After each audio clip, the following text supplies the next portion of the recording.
Votre nouvelle agence Riverain Tour intercontinentale parisienne est arrivée. Nous vous proposons des offres exclusives vers les Antilles avec 2 bagages de 23 kg et des facilités de paiement en 3 ou 4 fois.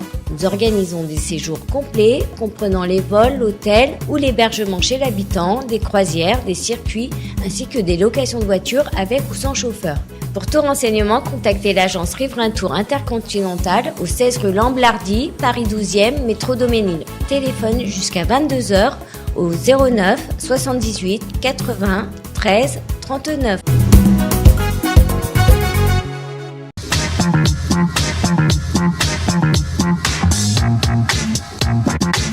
O-News, musique.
On travaille en Guadeloupe, accompagné d'un ami artiste que je connais depuis quelques années. Il s'est installé ici, au Moule. Je suis dans son univers de studio de la musique. Daniel Tian. Daniel, bonjour. Bonjour. Quel plaisir de te retrouver ici, dans le jardin.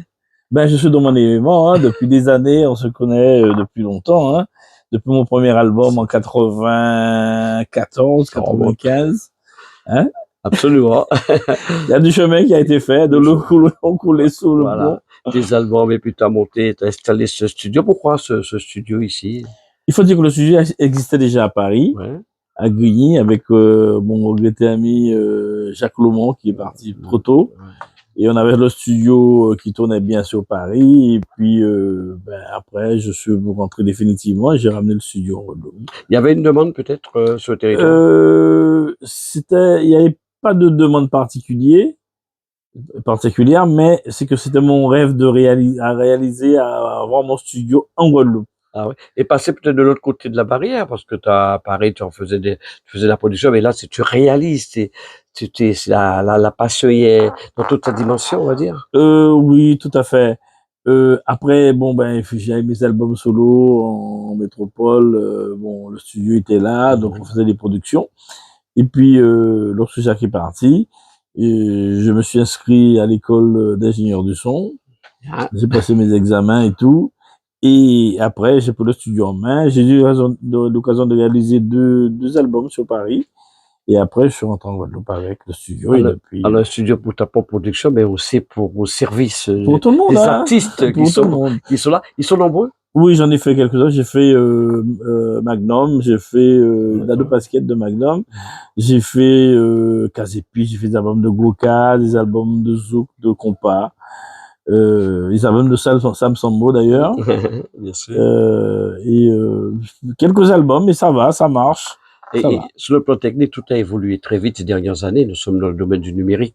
Donc, chaque fois, ça a évolué. Des appareils, il a fallu évoluer aussi avec ces nouveaux moyens technologiques. Oui, tout à fait. Mon studio est entièrement numérique. Donc, comme tu peux voir, le matériel que j'ai, c'est du matériel haut de gamme. Ça va, je suis au point à la pointe, à la pointe de la pointe. Hein. Alors, évidemment, Daniel, tu es là. Il faut savoir quand on vient en Guadeloupe, tu as énormément d'activités. Tu as évidemment ce studio où tu reçois les artistes, tu produis pour eux. Et puis, il y a ce management de Typical Avidos, Typical Pressé. Voilà. Après le décès de notre ami Hiver Abidos, ça a pris des choses en main. Et Typical, ce qui est formidable, c'est qu'en Guadeloupe, tout le monde en parle et tout le monde en veut du Typical. Ah oui. D'abord, comment tu peux expliquer cette longévité? Parce que c'est ça fait des années. Typical est né en 68. Les frères Simonette, d'Ulysse, les frères d'Ulysse, les frères Simonette, Georges Planquit et les autres, ils ont monté le Typical, Combo.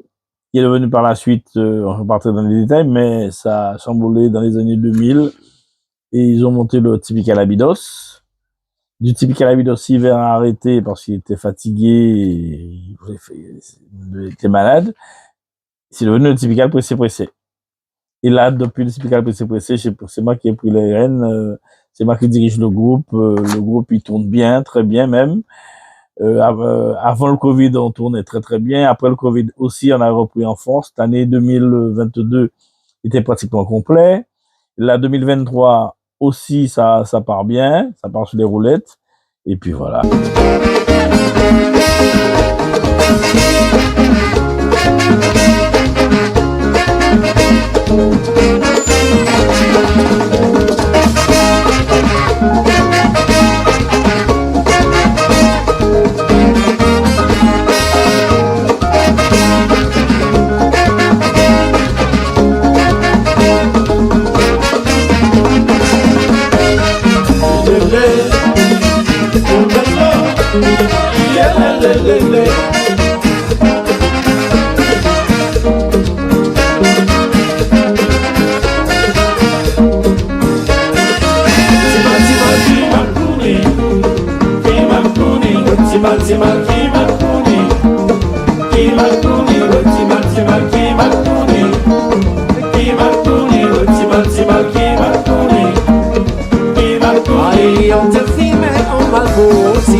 Mais nous, on véhicule quelque chose de particulier. On est un orchestre de bal, on fait danser les gens, c'est une thérapie, les gens en ont besoin, ils travaillent toute la semaine, le samedi, c'est pour Typical. Et quand ils savent que lorsqu'ils viennent sur Typical, ils repartent chez eux rompus, fatigués, mais bien dans leur peau, dans leur tête. Et puis on a l'impression que les Guadeloupéens connaissent ce répertoire parce qu'on les voit fredonner des chansons. Ah oui. Vous chantez, mais ils sont avec vous. Ah, ils connaissent toutes les chansons, hein. Si un musicien fait une faute, ils sont le premier à regarder, qu'est-ce qui se passe? Ils connaissent les morceaux, ils chantent les morceaux avec nous. Et il y a même 2 bus qui emmènent les fanatiques de Bastère sur toute la Guadeloupe. Donc, qu'on rêvait de mieux que la longévité du Typical. Bon, après, il y a eu quelques regrettés. Il y a ceux qui sont partis, Claude est parti, trop tôt aussi. On a des musiciens, on a changé de musiciens parce qu'il y a ceux qui sont un peu fatigués, parce que le Typical, c'est la moyenne d'âge, c'est la soixantaine, c'est entre 55 et 60 ans.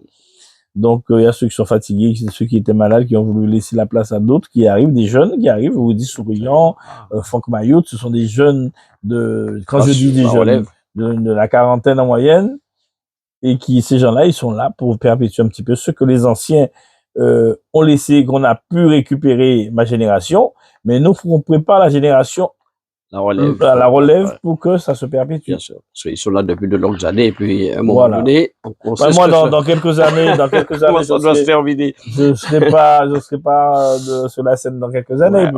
Il faut préparer le terrain. Donc, faut préparer cette relève, préparer les jeunes à aimer le Typical, aimer ce qu'on fait, aimer la culture, le patrimoine guadeloupéen qu'on véhicule. Évidemment, l'événement pour 2023, ce sera ce séjour, ces prestations à Paris. Vous êtes attendus apparemment déjà. Que va-t-il se passer et quand? Donc, on part en Guadeloupe le 6 avril, si tout va bien. On arrive le 7, on se repose. Ce sera le vendredi saint. Et le samedi Gloria, le samedi de Pâques, on sera à Blanc-Ménil. Le dimanche de Pâques, on sera à Colombes, au tapis rouge, avec la SCAG. Le lundi de Pâques, on sera dans 78 avec Georges Jacquet et le groupe Message. On sera deux groupes. C'est du côté d'Acher. Les gens vont écouter, ils sauront. Le week-end d'après, le vendredi du week-end d'après, on sera à l'Omium. Le samedi, on va aller faire un tour à Château-Thierry. Il y a une association antillaise Vanille des Îles avec Fabienne, la présidente, qui nous accueillera pour un dîner dansant comme il se doit, comme on le fait aussi très bien en Guadeloupe. Et le lendemain, on sera au restaurant de Georges Jacquet à Boissy-Saint-Léger. Et pour finir, on repartira le mardi en Guadeloupe. Du non-stop, hein. Vous êtes viré? On est en forme, hein. On apprend des vitamines. Ouais. Et comment vous préparez? Parce que c'est vrai. Et d'après toi, le public de la Guadeloupe, le public de l'Hexagone, c'est le même? Comment ça se passait? Vous préparez? Pas tout à fait le même. Voilà, justement. Le public guadeloupéen aime danser, dès que les premières mesures, ils sont sur la piste. Ça, les premières, même lorsqu'on fait l'indicatif, ils sont déjà sur la piste. Je dirais que le générique, ils sont déjà sur la piste. Tandis que le public en métropole, ils sont plus là à regarder les bois croisés. Concert, tel musicien qui joue bien, le batteur. Je suis obligé de dire à plusieurs reprises, c'est pas de musique qui se regarde, ça se danse. Ça se danse plus que ça s'écoute. Ça nous fait plaisir aussi, les gens qui filment, les gens qui... Mais notre musique est une musique dansante. On est là pour faire danser les gens, surtout. Après, bon. Il y aura une adaptation du répertoire par rapport à la Guadeloupe, tout à fait. Ici aux Antilles. On a un répertoire très varié parce qu'on est amené à jouer pour les jeunes, des moins jeunes, des personnes, bien souvent des personnes âgées pour les collectivités. On va faire des prestations pour les personnes âgées. Et aussi pour les jeunes, on joue de la dancehall, hein. Voilà. Parce qu'on a mis de la dancehall au style typical. Bien. Ils vont pouvoir découvrir quelques morceaux. Alors, on peut penser que dans quelques années, des jeunes seront encore en train de danser sur typical. Oui, parce que on a mis de la dancehall style typical. Ça a une couleur particulière, c'est sûr. Mais ce sont des morceaux de dancehall qu'on joue à notre façon.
Dans les forêts même en Italie, mais dans la journée ici, tout le monde est à parler, mais dans la journée ici, nouvelle multipliée, mais dans la journée ici, tout le monde est à trouver, mais dans la journée ici, radio est à parler.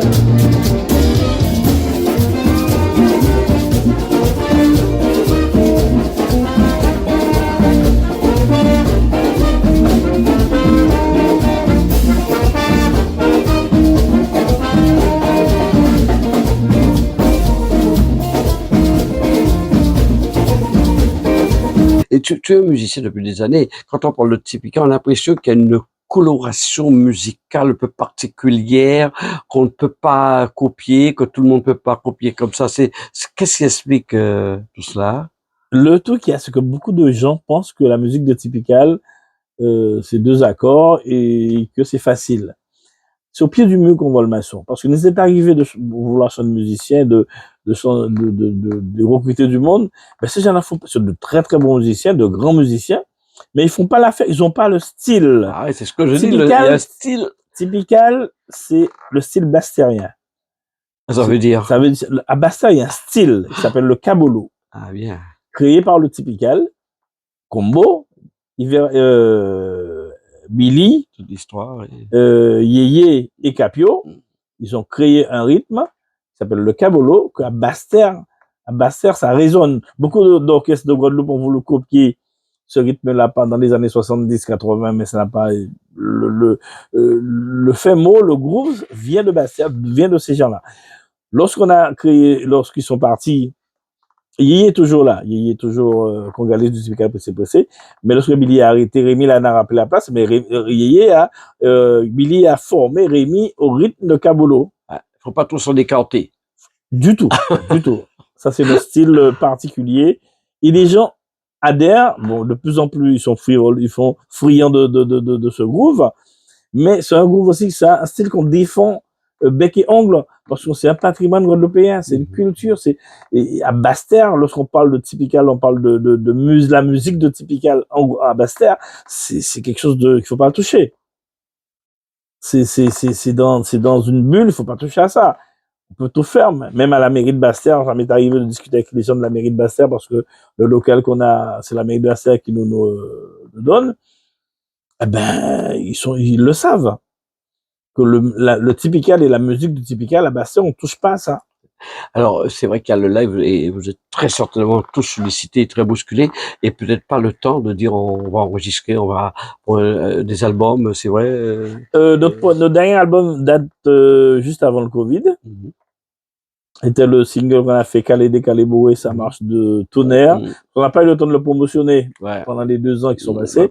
Maintenant, les gens le découvrent et ça plaît, ça se vend bien, ça s'écoute bien, ça se danse bien surtout. À chaque prestation, on est obligé de le jouer 2 fois. Les gens réclament. Et voilà, donc ça permet un petit peu de rafraîchir le répertoire. Le répertoire, on le rafraîchit avec des morceaux actuels qui sont pas de nous parce qu'il faut jouer un peu de tout. Mais dès qu'on joue les premières mesures des tubes du typical, mouillé, bon mon petit madame avec les Mélanie, les grands classiques du typical, et bien les gens sont là. La piste, elle est bondée.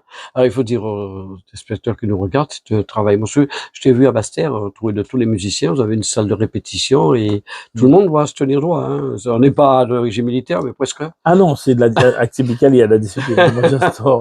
Je suis pas dictateur, comme certains le disent, mais c'est ce qui fait la bonne marche des choses. La discipline hiver, habituellement, c'était très, très rigoureux. Et c'est pour ça que ça a tenu. Maintenant, bon, je suis un peu moins rigoureux qu'hiver quand même. Hein, j'estime. Mais tu es peut-être sévère, mais avec un sourire, peut-être ça passe. Non, mais voilà, justement, il y a une certaine façon d'agir. Mais les musiciens me respectent, ça va, ça se passe bien.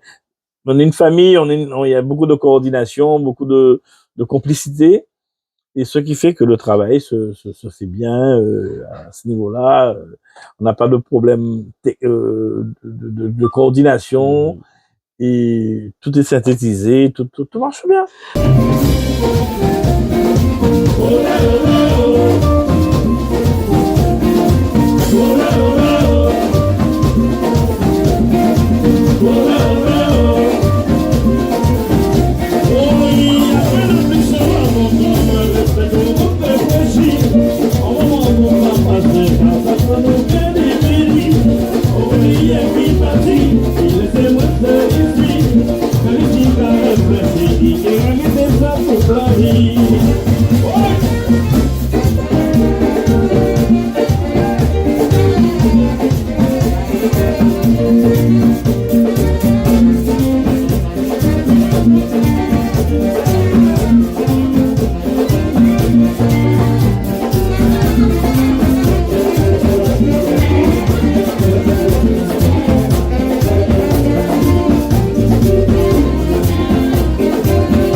Au moment où j'enregistre cette interview, nous sommes en période de carnaval. On va dire l'agenda est très très chargé pour cette période carnavalesque ici en Guadeloupe.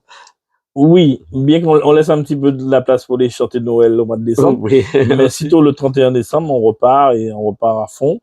On fera un petit break pendant le carême.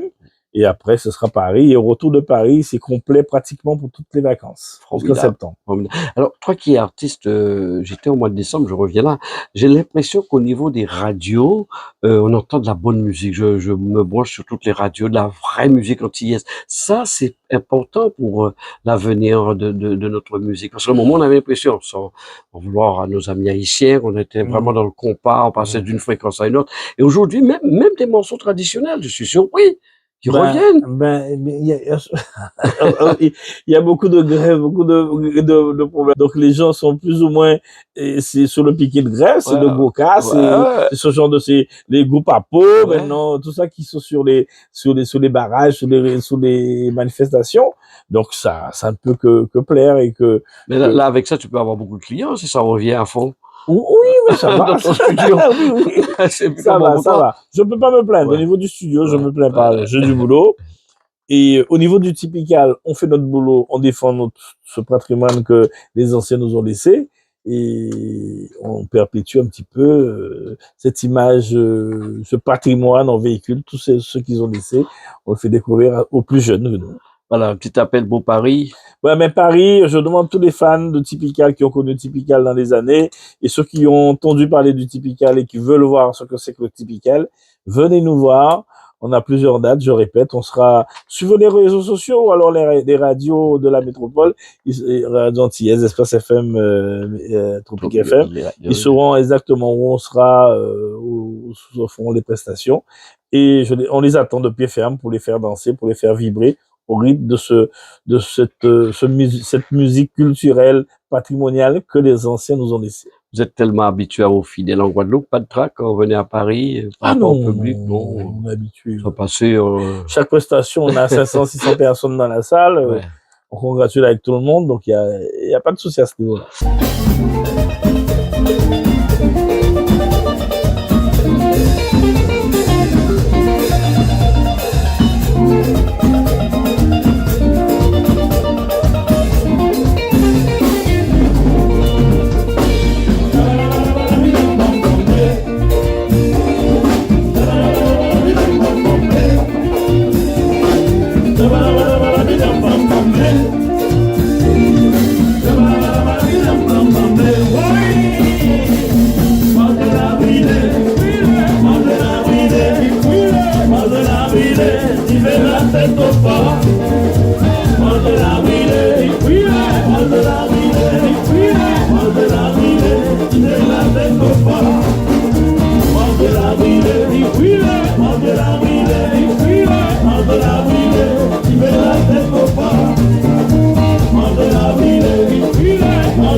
outremernews.fr, le site de l'actualité outre-mer, 24 heures sur 24 et 7 jours sur 7. Retrouvez la chaîne Outremer News sur YouTube.